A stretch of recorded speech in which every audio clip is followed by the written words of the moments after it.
Hey everybody, Economic Ninja here. We're going to talk today. We're going back to economics class, the class none of us paid attention to. We're going to talk about what is a recession. Listen, the reason why we need to know this is because the definition is being changed. If you haven't watched what our president did just recently, changed the actual definition of recession. It's important to know the factors that create a recession so you can see ahead of time where we're at. Now, personally, I believe we're in a recession. Type 1 if you agree, type 2 if you don't think so. But let's dive in right now. So a recession is significant. It's widespread and prolonged. It's a prolonged downturn in economic activity. A common rule of thumb is that 2 consecutive quarters of negative gross domestic product or GDP growth indicate a recession. However, more complex formulas also are used to determine recessions. Economists at the National Bureau of Economic Research, or NBER, measure recessions by looking at non-farm payrolls, industrial production, and retail sales, among other indicators.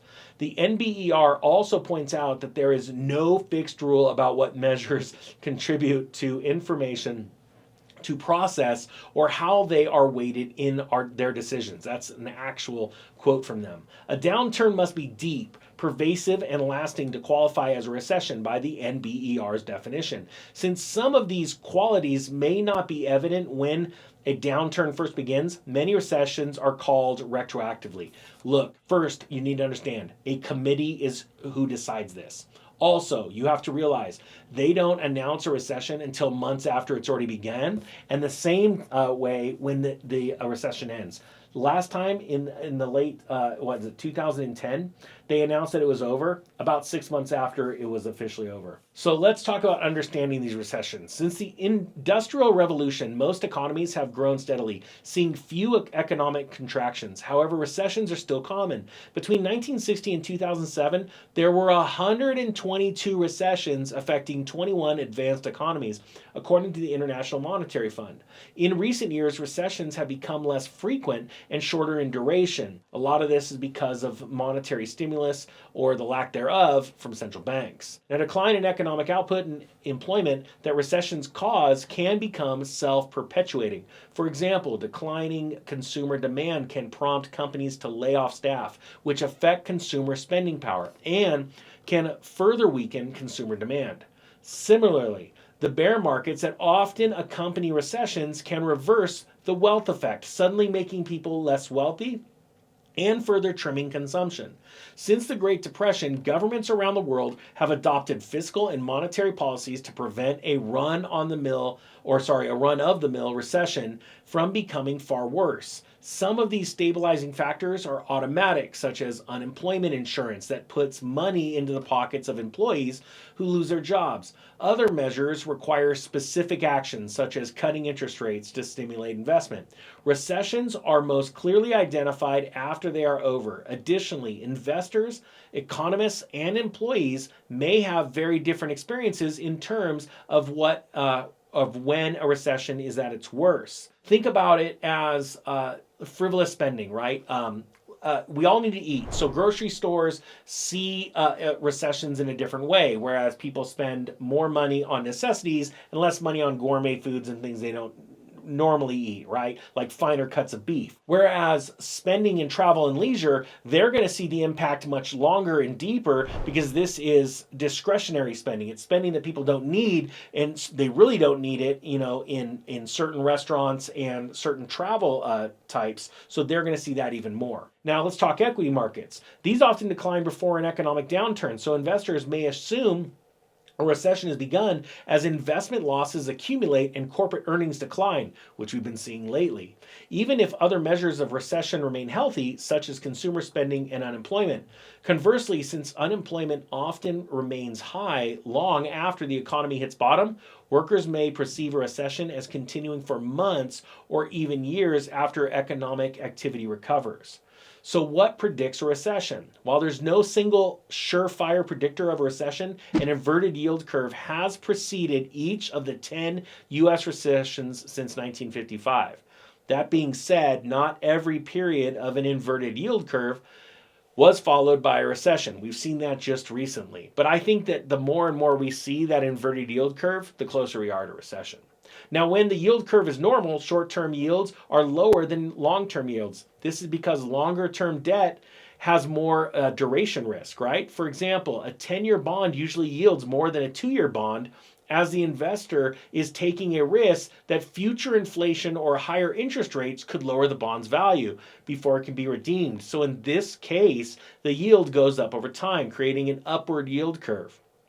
The yield curve inverts if yields on longer dated bonds go down while yields on shorter term bonds go up. That's what we've been seeing recently, right? In recent years. The rise of near-term interest rates can tip the economy into recession. The reason why the yield on long-term bonds drops below that of short-term bonds is because traders anticipate near-term economic weakness, leading to eventual interest rate cuts. Investors also look at a variety of leading indicators to predict recession. These include the ISM Purchasing Managers Index, the Conference Board Leading Economic Index, and the OECD Composite Leading Indicators. And again, the Conference Board Leading Economic Index is really important because conference boards, they see a lot of what's going on in real time. So when you see their sentiment turn, things are not going to be good for much longer. So then, what causes recessions? Numerous economic theories attempt to explain why and how an economy goes into recession. These theories can be broadly categorized as economic, financial, psychological, or a combination of these factors.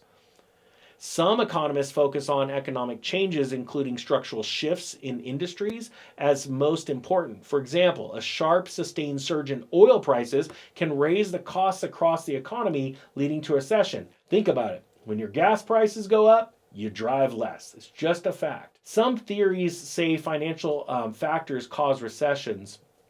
These theories focus on credit growth and the accumulation of financial risk during good economic times. The contraction of credit and money supply when recession starts, or both.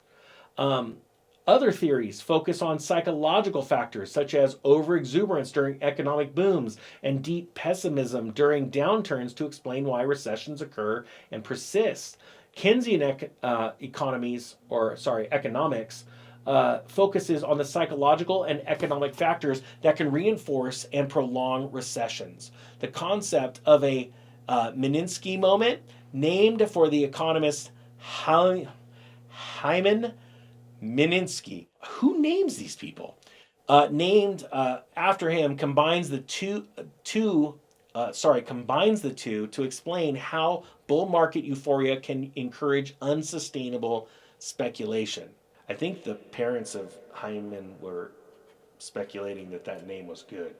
I think they failed. Now, last, let's talk about recessions and depressions. According to NBER, the U.S. has experienced 34 recessions since 1854, but only 5 since 1980. The downturn following the 2008 global financial crisis and the double dip sums of the early 1980s were the worst since the Great Depression and the 1937 to 1938 recession.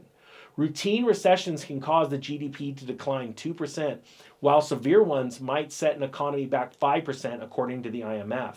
A depression is a particularly deep and long-lasting recession. There is no commonly accepted formula to define one.